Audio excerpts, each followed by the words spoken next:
Halo guys, selamat datang di channel kami guys. Gimana kabar kalian? Mudah-mudahan dalam keadaan sehat walafiat ya guys.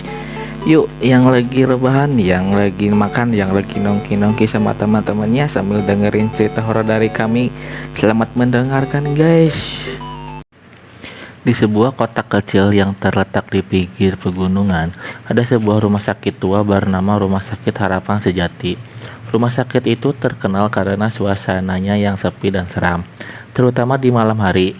Di sanalah Sardi, seorang supir ambulan bekerja selama bertahun-tahun. Sardi adalah pria sederhana, namun ia dikenal sebagai orang yang pemberani. Baginya, mengemudi ambulan baik siang maupun malam hanyalah pekerjaan biasa.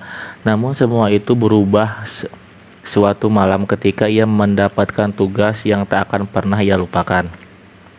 Malam itu hujan turun dengan deras, disertai petir yang menggelegar. Suasana di rumah sakit itu semakin sunyi. Hanya terdengar suara tetesan air hujan dan sesekali langkah kaki perawat yang tergesa-gesa. Sekitar pukul 11 malam, seorang dokter memanggil Sardi ke ruang jenazah. "Sardi, ada tugas untuk kamu malam ini. Kau harus membawa jenazah seorang pasien ke desanya di luar kota. Keluarganya sudah menunggu di sana," kata dokter sambil menyerahkan dokumen. Sardi mengangguk. Ini bukan tugas yang aneh baginya.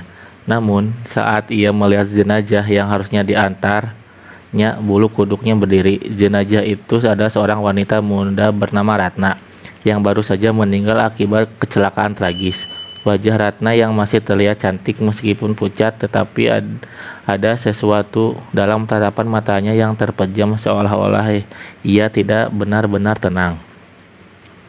Jenazah itu dimasukkan ke dalam peti mati sederhana dan dinaikkan ke dalam ambulans. Sardi duduk di kursi kemudi, sementara seorang petugas rumah sakit membantunya memastikan semuanya siap.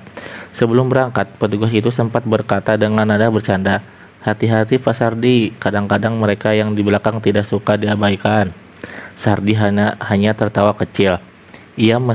Meski ia merasa komentar itu aneh, ia menyalakan mesin ambulan dan mulai melaju perjalanan ke jalan yang basah oleh hujan. Tujuan mereka adalah sebuah desa terpencil yang berjarak sekitar 2 jam dari rumah sakit. Di tengah perjalanan, suasana begitu sunyi, hanya suara hujan dan gemuruh petir yang menemani. Lampu jalan sangat minim dan jalanan hampir kosong. Ambulan melaju melalui pepohonan lebat kiri dan kanan. Sesekali Sardi melirik kaca spion, memeriksa peti jenazah di belakang. Meskipun ia sudah terbiasa dengan tugas seperti ini, malam itu terasa berbeda. Ada perasaan aneh yang menggeluti hatinya. Setelah sekitar setengah jam perjalanan, sesuatu yang ganjil terjadi. Radio ambulan tiba-tiba menyala sendiri. Suara statis menggema, diikuti oleh suara perempuan yang samar-samar terdengar. "Jangan tinggalkan aku." Suara itu berbisik pelan. Sardi terkejut dan mematikan radio. Ia berpikir itu hanyalah gangguan teknis akibat hujan. Namun perasaan tidak nyaman mulai merayap di tubuhnya. Ia mencoba fokus mengemudi, tiba-tiba ia merasa ada sesuatu yang bergerak di belakang. Ia melirik kaca spion lagi. Awalnya ia hanya melihat peti mati yang terikat di tempatnya. Namun kali ini ia merasa ada bayangan lain di sana. Sesosok bayangan putih yang berdiri di samping peti. Sardi mengerjap, berpikir itu hanya halusinasi. Namun bayangan itu tidak hilang, malah ia melihat sesuatu yang lebih menyeramkan. Bayangan itu menoleh ke arahnya meski wajahnya tidak terlihat jelas. Sardi mencoba mengabaikannya. Ia mempercepat laju ambulan, berharap bisa segera sampai ke desa tujuan. Namun setiap kali ia melirik kaca spion, bayangan itu masih ada, kini lebih dekat ke kursi kemudi. Tubuhnya mulai berkeringat dingin. Meski udara di dalam mobil terasa dingin menusuk. Setelah sekitar 1 jam perjalanan, sesuatu yang lebih mengerikan terjadi. Ban belakang ambulan tiba-tiba meletus. Kendaraan terguncang hebat dan Sardi dengan susah payah menghentikan mobil di tepi jalan. Ia keluar untuk memeriksa ban, meskipun hujan masih mengguyur deras. Sambil membawa senter, ia berjalan ke bagian belakang ambulan. Ban belakang kanan memang kempis.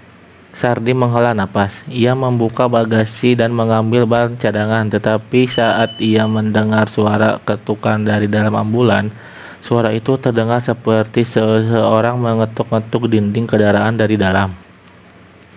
Dengan jatuh berdegup kencang, Sardi membuka pintu belakang. Tidak ada apa-apa, peti mati itu tetap berada di tempatnya.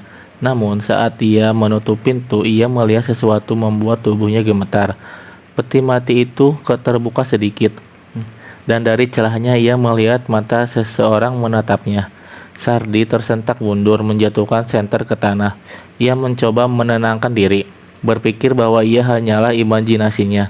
Dengan tangan gemetar, ia menutup pintu ambulan dan kembali ke bagian depan untuk mengganti ban secepat mungkin.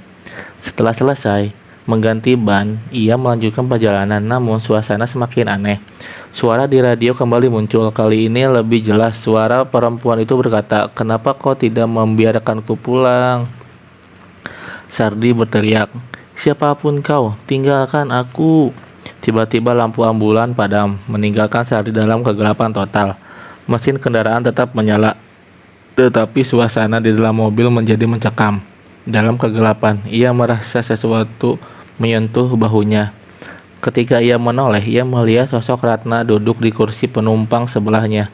Wajahnya pucat, dengan darah mengalir dari dahinya, seperti luka yang ia dapatkan saat kecelakaan. "Kenapa? Kau takut?" tanya Ratna dengan suara lembut tapi dingin. "Aku hanya ingin pulang." Sardi tidak sanggup menjawab. Dengan panik, ia menekan pedal gas dan melaju kencang. Namun setiap kali ia melihat ke samping, Ratna masih ada di sana, menatapnya tanpa berkedip. Akhirnya, setelah perjalanan terasa seperti seumur hidup, Sardi sampai di desa tujuan. Ambulan berhenti di depan rumah duka dan keluarga Ratna sudah menunggu. Namun, ketika mereka membuka pintu belakang ambulan, mereka terkejut. Peti mati itu kosong. Sardi tidak pernah menceritakan apa yang benar-benar terjadi malam itu. Ia hanya mengatakan bahwa jenazah sudah diantar sesuai tugas. Namun setelah kejadian itu, ia mengundurkan diri dari pekerjaannya sebagai supir ambulan dan tidak pernah lagi mengemudi di malam hari. Hingga saat ini, kisah Sardi menjadi legenda yang menyeramkan di kota kecil itu. Banyak yang percaya bahwa Ratna masih gentayangan mencari cara untuk benar-benar pulang. Sekian dan terima kasih.